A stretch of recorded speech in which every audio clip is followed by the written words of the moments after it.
The morning sun filtered through the worn blinds of apartment 4B as Zara Jenkins brushed the sleep from her eyes. At 34, she had the determined gaze of someone who had fought for everything she had. Her small one-bedroom apartment wasn't much, but after 3 years of double shifts at Memorial Hospital, it was home. Family photos lined the chipped windowsill, her late parents smiling from silver frames, her younger brother Malik in his graduation cap. Another day, Zara sighed, smoothing her nurse's scrubs. The apartment building on Westfield Avenue had seen better days. Water stains marked the ceiling, and the radiator clanked through winter nights. Yet the rent consumed nearly half her paycheck each month. Still, Zara made it work.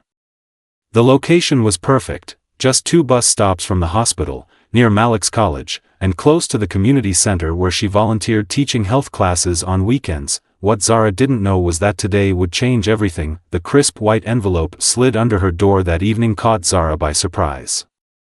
Her name was scrawled across the front in harsh black ink. Opening it, her heart sank as she read the notice: Eviction, 30 days to vacate. This must be some mistake, Zara muttered, grabbing her phone. Theodore Walsh answered on the 3rd ring. The building owner's voice was cold, calculated. Miss Jenkins. I received your call. There's no error. But I've never missed a payment, Mr. Walsh. Not once in 3 years, Zara protested, gripping the phone tighter. The building requires upgrades, Walsh replied. Certain tenants no longer fit the profile of our future direction. Zara noticed something odd. Are all tenants being evicted? A pause. Not all, no. The next morning, Zara discovered the truth. Only 3 apartments had received notices: hers, the Rodriguez family on the 2nd floor, and elderly Mr. Washington from 2A. All people of color. Meanwhile, Walsh had shown the vacant unit across the hall to a young white couple just yesterday.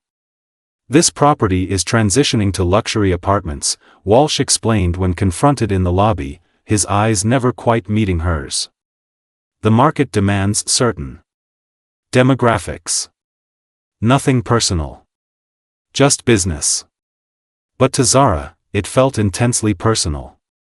It's discrimination, plain as day, said Keisha Barnes, a paralegal at the Legal Aid Center where Zara sought help. But proving it won't be easy. Zara nodded, clenching her fists.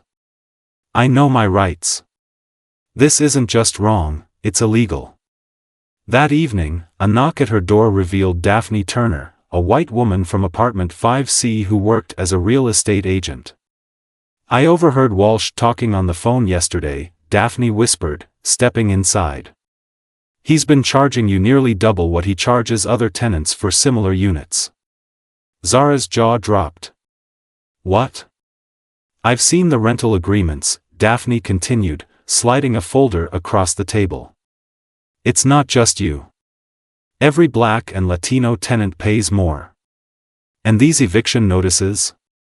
They're part of a pattern. The documents revealed a shocking truth. Walsh had purchased 4 buildings in the past decade, systematically evicting minority tenants, renovating minimally, then marketing the properties as revitalized to white professionals at premium rates. There's more, Daphne said. Walsh never files proper permits for renovations. Uses unlicensed contractors. Ignores safety codes. The whole operation is shady. Zara stared at the evidence, anger giving way to determination. He's been doing this for years and nobody stopped him? Nobody had enough proof, Daphne replied. Until now. We need to stand together, Zara declared, standing in Mr. Washington's apartment where 15 residents had gathered. The old man's walls were decorated with jazz memorabilia from his days as a saxophone player. This affects all of us, not just those with eviction notices. Carlos Rodriguez, a construction worker with calloused hands and tired eyes, spoke up. Walsh threatened to call immigration on my cousin when she complained about the broken heater. Many are afraid to fight back. That's exactly what he counts on, said Nancy Chen from 3A, adjusting her glasses. Fear keeps us silent. Silence keeps him powerful. Zara placed the folder of evidence on the coffee table. Look at these numbers. The rent differences. The pattern of evictions. The code violations. This isn't just unfair, it's criminal. Mr. Washington leaned forward on his cane. I've lived here 43 years. Seen owners come and go. Never one as ruthless as Walsh. But what can we actually do? Asked Trevor Jackson, a teacher from the 6th floor. He has money, lawyers. Zara's eyes flashed with determination. So do we, collectively. Daphne knows real estate law. Nancy works at the bank. Carlos understands building codes. I have connections at the hospital and community center. Together, we have resources. She pulled out a notepad. I propose we form a tenants' union. Document everything. Pool funds for legal help. Create a strategy. One by one, hands raised in agreement. Even those not facing eviction joined in solidarity. Walsh thinks we're powerless individually, Zara said. He's about to learn how strong we are together. The next 2 weeks transformed the apartment building into an intelligence operations center. Mr. Washington's apartment became their headquarters, the walls covered with documents, photographs, and timelines. Walsh visits every Tuesday at 2 p.m., Nancy reported, adding a note to their surveillance chart. Always meets the same contractor in the basement for about 45 minutes. Carlos examined building blueprints spread across the dining table. These renovations from last year? Never permitted.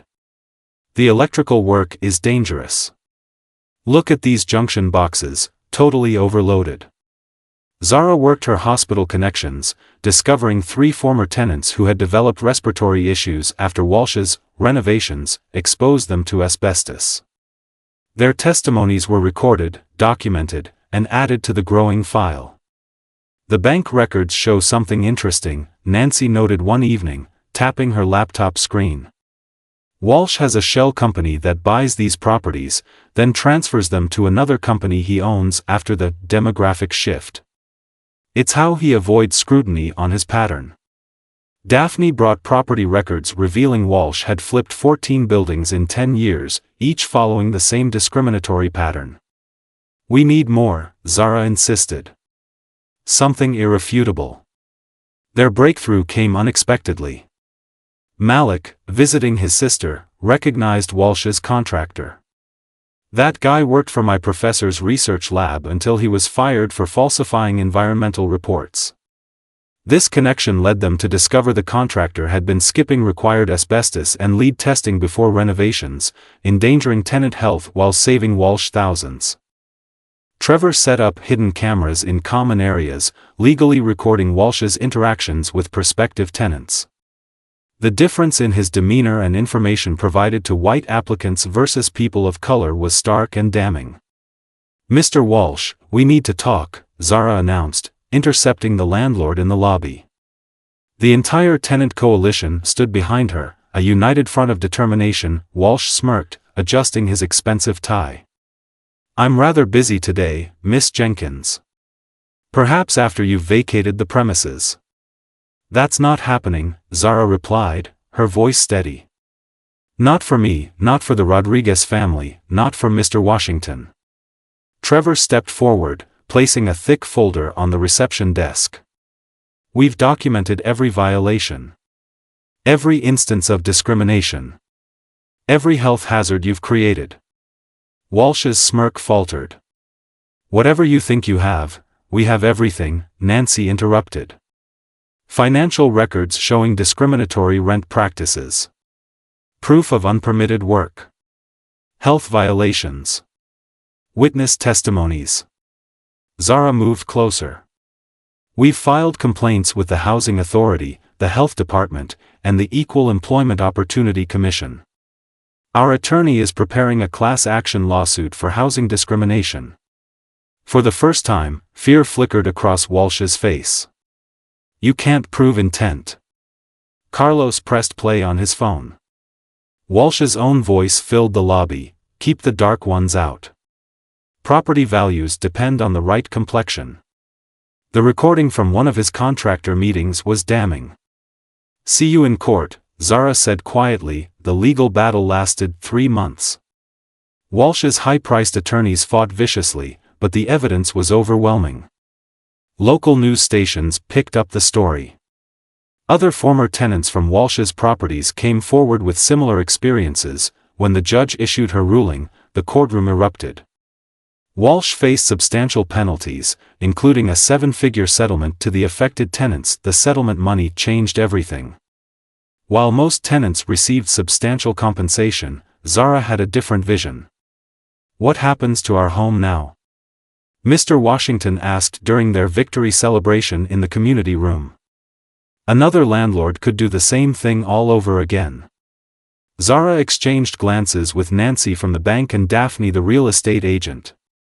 Actually, we have an announcement, she said, tapping her glass for attention. We've formed a housing cooperative. And with our settlement funds as down payment, we've made an offer on this building. Gasps and murmurs filled the room. The court ordered Walsh to sell his properties, Daphne explained. Our offer has been accepted. We'll all be co-owners. 3 months later, Theodore Walsh stood across the street, watching as the new sign went up, Phoenix Housing Cooperative, community-owned since 2025.